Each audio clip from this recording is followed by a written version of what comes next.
The Lallin Top Show is brought to you by Pagar Khata. Download the app now. मालिक, क्या इस बार भी late होगा पगार? पप्पू का, राजू का, छोटू का, सबके पगार का हिसाब करेगा तेरा मालिक मिनटों में। वो कैसे? पगार खाता के आकर्षक फीचर्स के साथ, क्योंकि स्टाफ खुश रहेगा तभी तो बिजनेस आगे बढ़ेगा। आज ही पगार खाता डाउनलोड करें।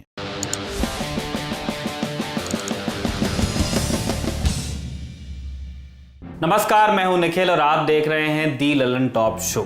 एक साल बीत जाने के बावजूद कोरोना संक्रमण के आगे घुटने टेकता तंत्र और एक रपट जो बताती है कि जिन माननीयों पर आप भरोसा करके वोट देते हैं वो खुद कितने भरोसे लायक हैं। फिर 4 देशों की एक गोलबंदी जिसका मकसद है चीन को साधना, वही चीन जो लद्दाख में हमारी दहलीज पर खड़ा है, हमें आग दिखाता है। इन सारी खबरों पर होगी नजर आज के दी ललन टॉप शो में, लेकिन सबसे पहले आप ये वीडियो देखिए।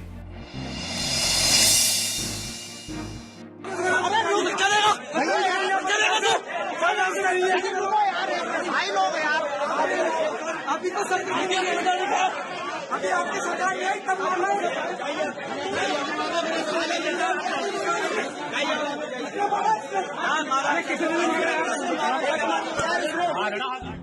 वीडियो उत्तर प्रदेश के मुरादाबाद का है। यूपी के पूर्व मुख्यमंत्री और सपा अध्यक्ष अखिलेश यादव 11 मार्च को यहां एक प्रेस कॉन्फ्रेंस कर रहे थे। वीडियो प्रेस कॉन्फ्रेंस खत्म होने की ठीक बाद का है। प्रेस कॉन्फ्रेंस खत्म होने के बाद जब अखिलेश यादव जाने लगे, उसी दौरान एक निजी समाचार चैनल के पत्रकार ने उन्हें रोककर बात करने की कोशिश की। आरोप है कि अखिलेश के सुरक्षा कर्मियों ने पत्रकार को धक्का दे दिया। इसी को लेकर पत्रकार और सुरक्षा कर्मियों के बीच बहस भी हुई। आरोप यह भी है कि विवाद बढ़ने पर सुरक्षा में तैनात लोगों ने मारपीट की। इस घटना के कई वीडियो सामने आ रहे हैं। एक वीडियो में दिख रहा है कि पत्रकार जमीन पर गिरा हुआ है। वो इस पूरी घटना के दौरान अखिलेश यादव वही मौजूद थे। कुछ वीडियो में दिख रहा है कि वो कह रहे हैं कि हमारा है, पत्रकार को बीजेपी का एजेंट भी बता रहे हैं। वीडियो वायरल हुआ और भाजपा, कांग्रेस और अन्य दलों ने अखिलेश यादव को घेरना शुरू किया तो सपा की ओर से सफाई आई। दी ललन टॉप से बातचीत में समाजवादी पार्टी के प्रवक्ता राजीव राय ने कहा, मैं वहीं था, अखिलेश जी के पहुंचने से 2 घंटे पहले वो घटिया कमेंट कर रहे थे, हम लोग उन्हें टॉलरेट कर रहे थे। आपने उनकी वीडियो को देखा होगा, पहले नाटक किया और फिर खड़ा होकर हंसने लगा। इस तरह के पत्रकार ही पत्रकारों की गरिमा को गिराते हैं। ये सपा का वर्जन है। घटना को लेकर सबके अपने अपने तर्क हैं, लेकिन किसी भी स्थिति में किसी व्यक्ति के साथ मारपीट को जायज़ नहीं ठहराया जा सकता। अगर अखिलेश यादव या सपा कार्यकर्ताओं को किसी की बात पसंद नहीं आ रही है तो इसका मतलब ये नहीं है कि आप उसके साथ मारपीट करें। अब चलते हैं दिन की सुर्खियों की तरफ। पहली सुर्खी कोरोना संक्रमण से जुड़ी हुई है। महाराष्ट्र के नागपुर और अकोला में फिर से लॉकडाउन लगा दिया गया है, जबकि पुणे में नाइट कर्फ्यू लगाया गया है। पिछले 24 घंटों में कुल 23,285 नए मामले सामने आए और 117 लोगों की मौत हुई इस बीमारी की वजह से। कोरोना के अधिकतर मामले महाराष्ट्र, केरल, पंजाब, कर्नाटक, गुजरात और तमिलनाडु से आए हैं। सरकार इन राज्यों में खास तौर पर नजर रख रही है, जहां कोरोना के मामलों में बीते दिनों में तेजी से बढ़ोतरी देखी गई। दूसरी तरफ वैक्सीनेशन की बात करें तो अब तक देश में 2.61 करोड़ यानी 2 करोड़ 61 लाख लोगों को वैक्सीन लगाई जा चुकी है। दोबारा लॉकडाउन की नौबत बन रही है, इसीलिए कई एक्सपर्ट से कह रहे हैं कि क्या भारत को अपना जो वैक्सीन प्रोग्राम है उसमें और रफ्तार देने की ज़रूरत है। कुछ लोग OTC सेल यानी ओवर द काउंटर सेल, जिस तरह आप कोई चीज़ खरीदते हैं बाजार जाके, उस तरह आप टीका भी खरीद सकें, वैसी अनुमति देने की बात कर रहे हैं। लेकिन इन सारी चीज़ों में बहुत सारे इफ्स एंड बट्स हैं। सरकार को ये भी देखना है कि अगर OTC सेल शुरू होती है वाकई, तो इसकी कालाबाजारी ना हो टीके की। दूसरी सुर्खी गुजरात से है। अहमदाबाद में आज से आज़ादी के अमृत महोत्सव की शुरुआत हो गई। आज़ादी के 75 साल पूरा होने पर यह महोत्सव 75 हफ्ते तक मनाया जाएगा।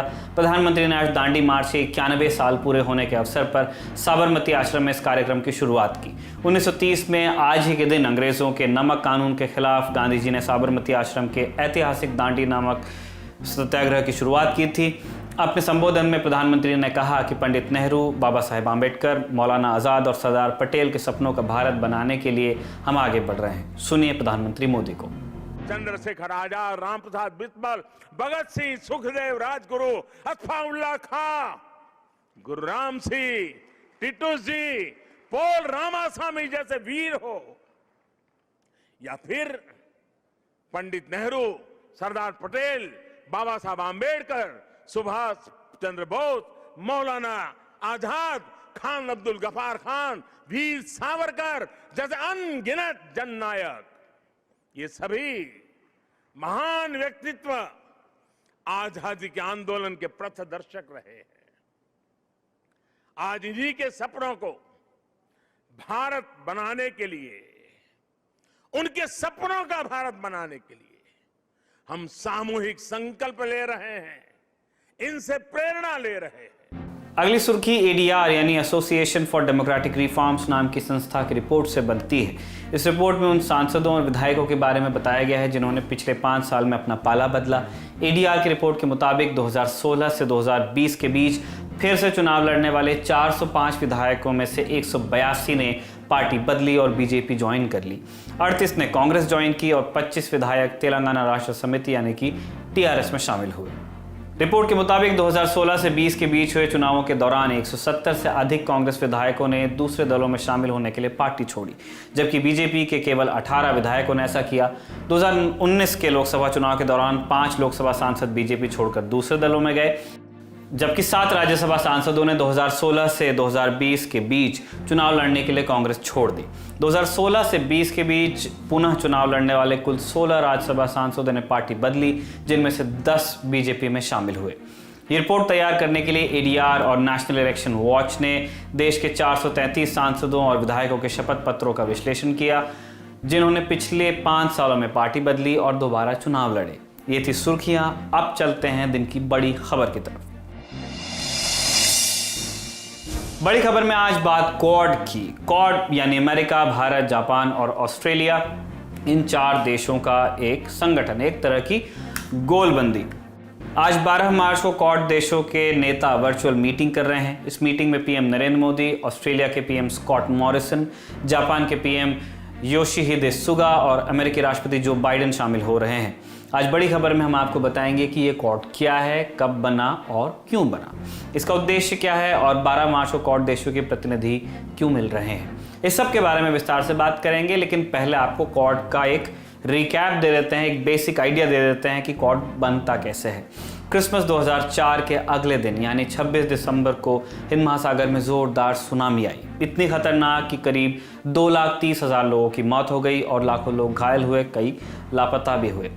इस हादसे के बाद श्रीलंका के तत्कालीन राष्ट्रपति महिंदा राजपक्षे ने भारतीय राजदूत निरुपमा राव को कॉल किया और तत्काल मानवीय सहायता की मदद की मांगी।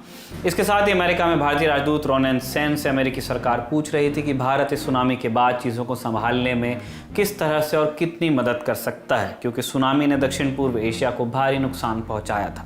ये वह वक्त था जब भारत को दिखाना था कि हिंद महासागर में उसका अपर हैंड है, उसका बैकयार्ड है और भारत इस पूरे क्षेत्र में किसी भी इमरजेंसी की स्थिति से निपटने में सक्षम है।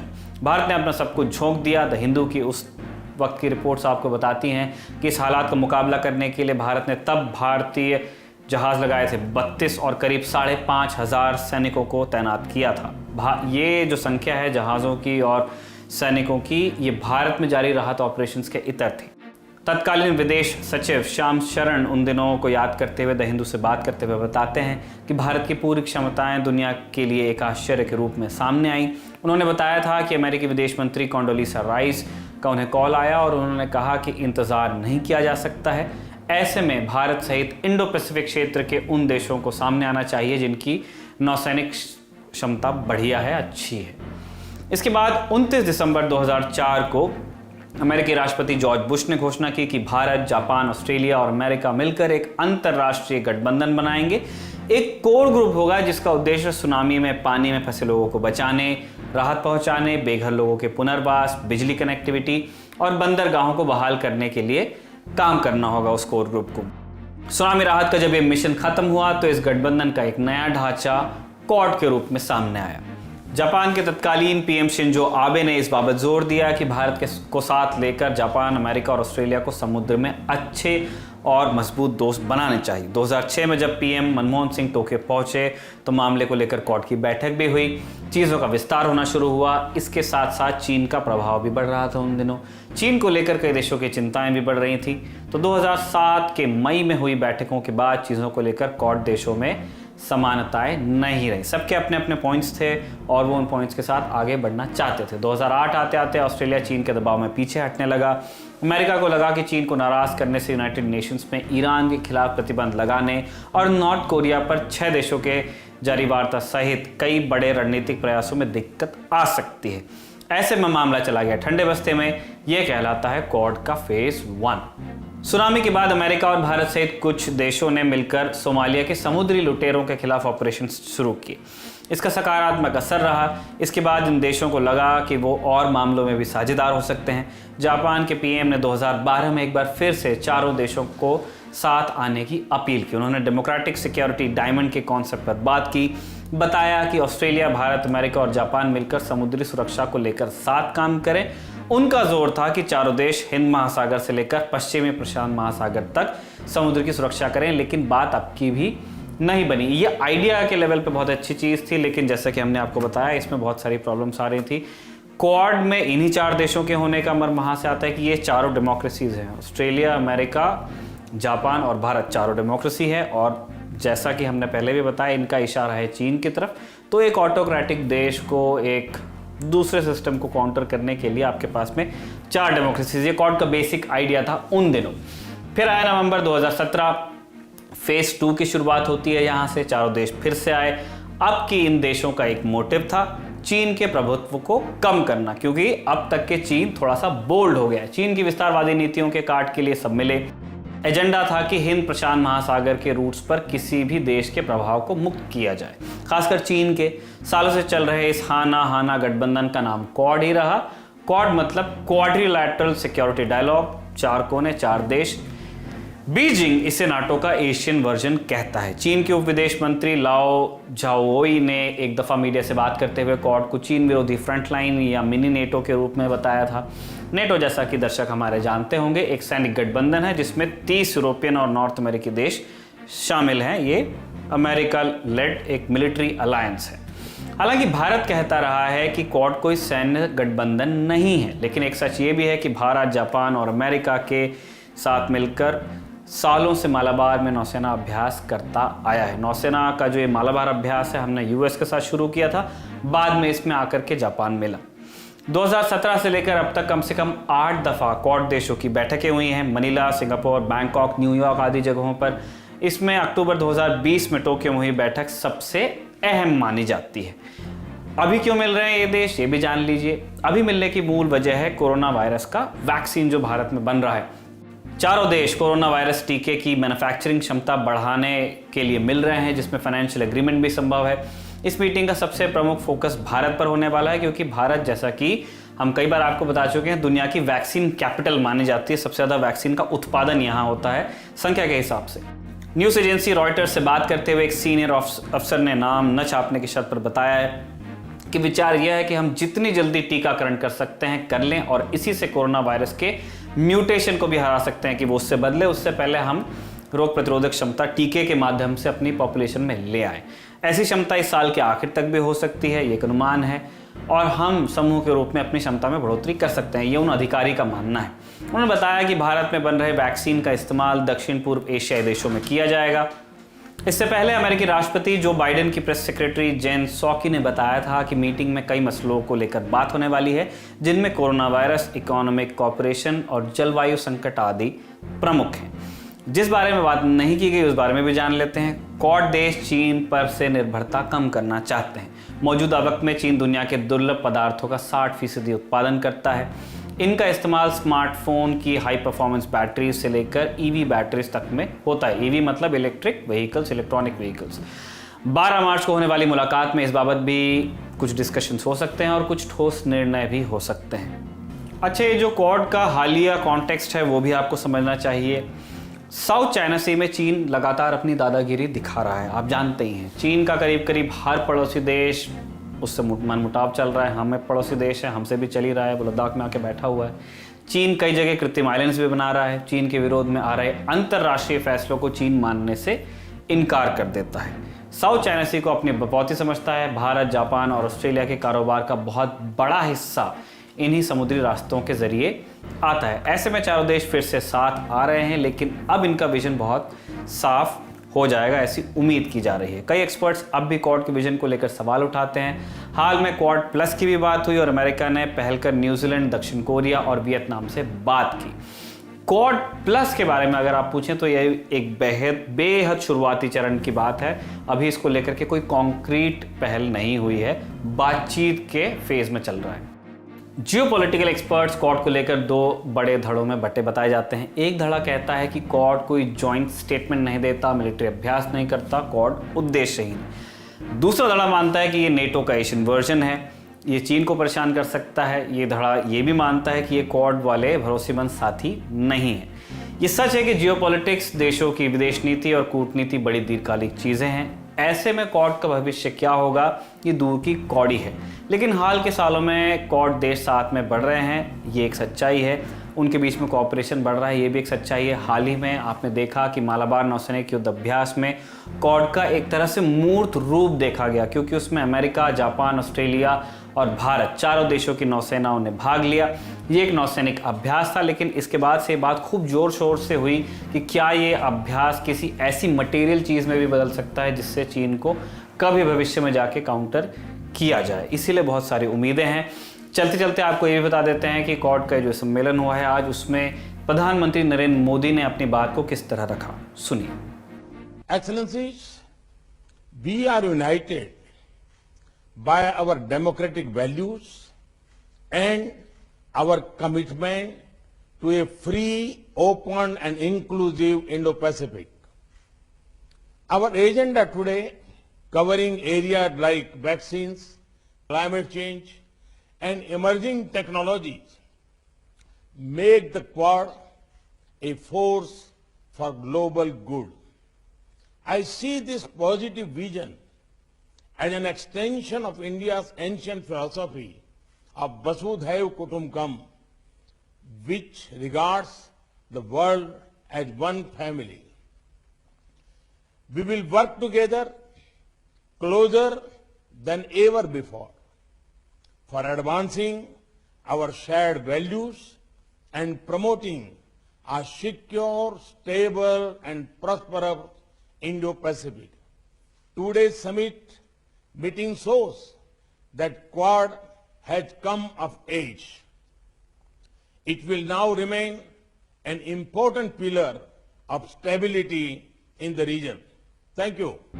दिलन टॉप शो में अब बात करते हैं नितिन गडकरी और स्कानिया विवाद की। स्वीडन की एक कार बनाने वाली कंपनी है फॉक्सवैगन, दास ऑटो इसका प्रचलित टैगलाइन है, दास ऑटो भी बोलते हैं। इस कंपनी की एक और ब्रांच है स्कानिया, बस, ट्रक और बड़े वाहन बनाती है, मिलिट्री वाहन भी बनाती है।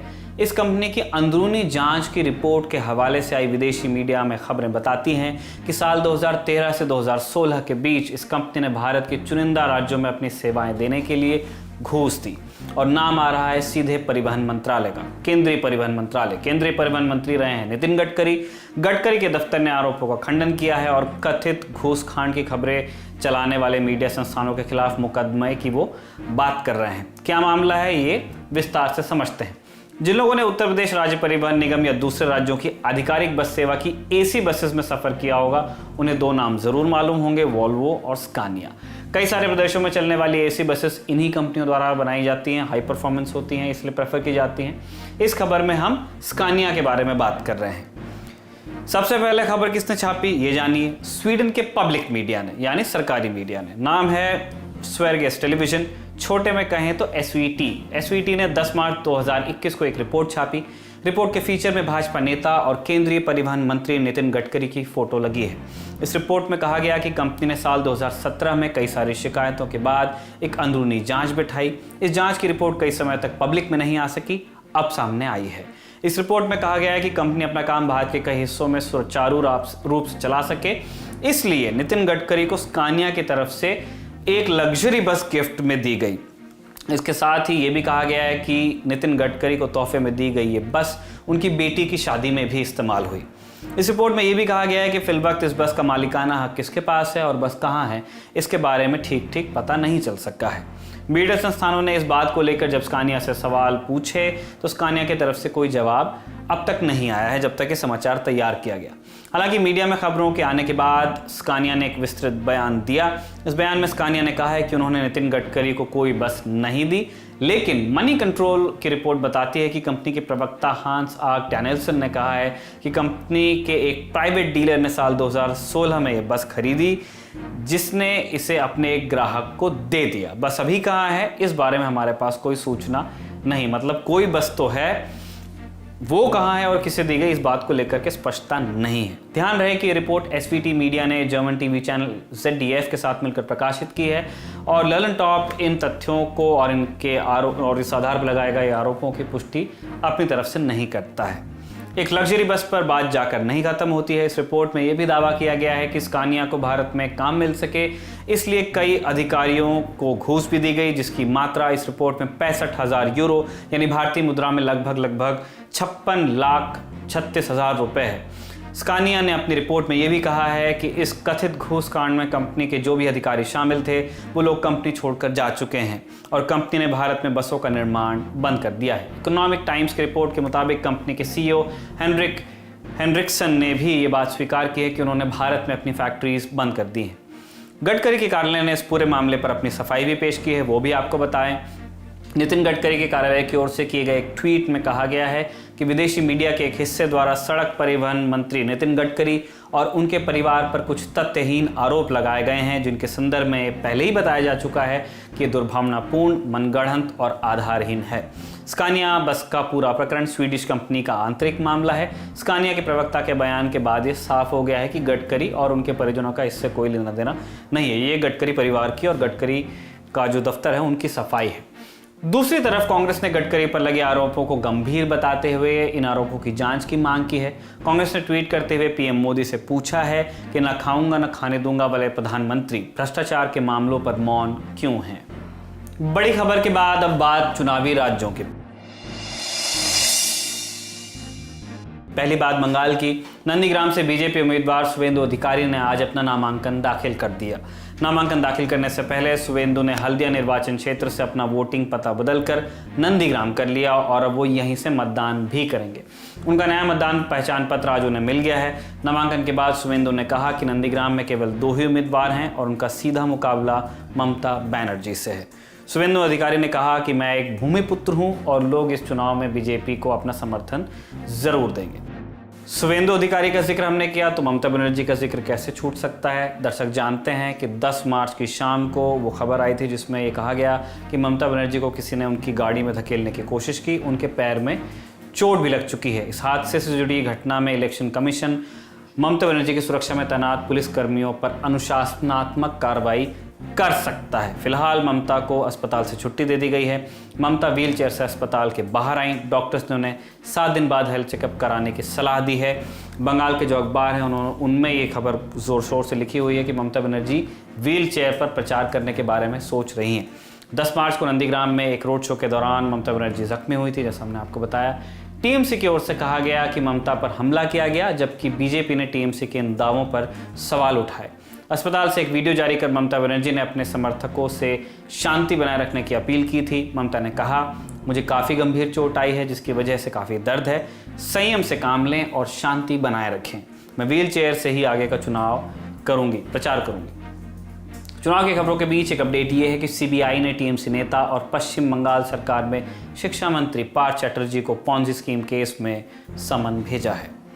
बंगाल के बाद अब बात तमिलनाडु विधानसभा चुनाव की। डीएमके ने उम्मीदवारों के नाम का ऐलान कर दिया है। पार्टी प्रेसिडेंट एमके स्टालिन तीसरी बार कोलाथूर से चुनाव लड़ेंगे, जबकि उनके बेटे उदयनिधि स्टालिन अपना चुनावी डेब्यू चेपॉक सीट से करेंगे। चेपॉक वहीं जहां पे स्टेडियम है।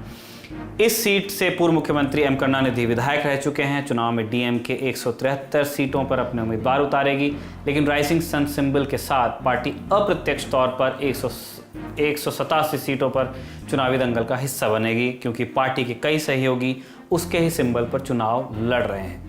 पार्टी उम्मीदवारों के नाम का ऐलान करते हुए स्टालिन ने कहा कि ये लिस्ट सिर्फ कैंडिडेट्स की नहीं है, बल्कि अगले चुनाव के विनर्स की है। वैसे उनके इस दावे में कितना दम है, ये 2 मई को सबको पता चल जाएगा। डीएमके के बाद अब सत्ताधारी एआईएडीएमके की बात करते हैं। एआईएडीएमके ने अपने 171 उम्मीदवारों की दूसरी सूची जारी की है। पहली सूची में 6 कैंडिडेट्स का नाम था। 10 सालों से तमिलनाडु में सत्ताधारी एआईएडीएमके ये चुनाव बिना जयललिता के लड़ रही है, यानी बिना अम्मा के। इन दिनों इंडिया टुडे कॉन्क्लेव 2021 चल रहा है साउथ का। इसमें सीएम तमिलनाडु के ईके पलानीस्वामी ने कहा कि राज्य में कोई एंटी इनकम्बेंसी नहीं है। वो जहां भी जाते हैं वहां लोग हजारों की संख्या में जुटते हैं, वो मुस्कुराते हैं, जनता बेहद खुश है, इसीलिए सत्ता में वापसी तय है।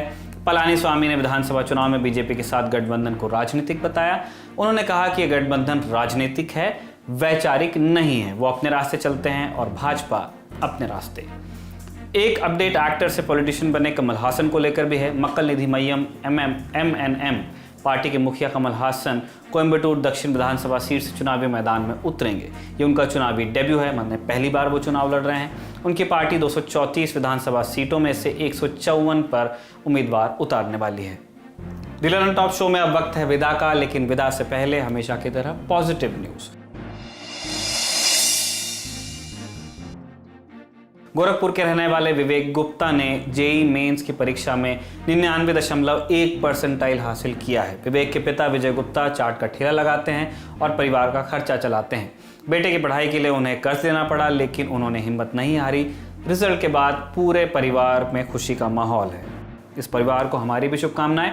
आज की दिल्ली रन टॉप शो में इतना ही। सपने देखते रहिए, उन्हें पाने की कोशिश भी करते रहिए। अपना और अपनों का ख्याल रखिए। शुभ रात्रि। सब कुछ आजमाया और तब मैंने माना कि सिर्फ सच्ची सहेली ही है। महिलाओं के उन मुश्किल दिनों की हर समस्या, जैसे कठिन दर्द, अनियमितता, खून की कमी, थकान व कमजोरी जैसी सभी प्रॉब्लम्स के लिए नंबर 1 औषधि एवं टॉनिक सच्ची सहेली। महिलाओं के लिए सबसे भरोसेमंद औषधि एवं टॉनिक।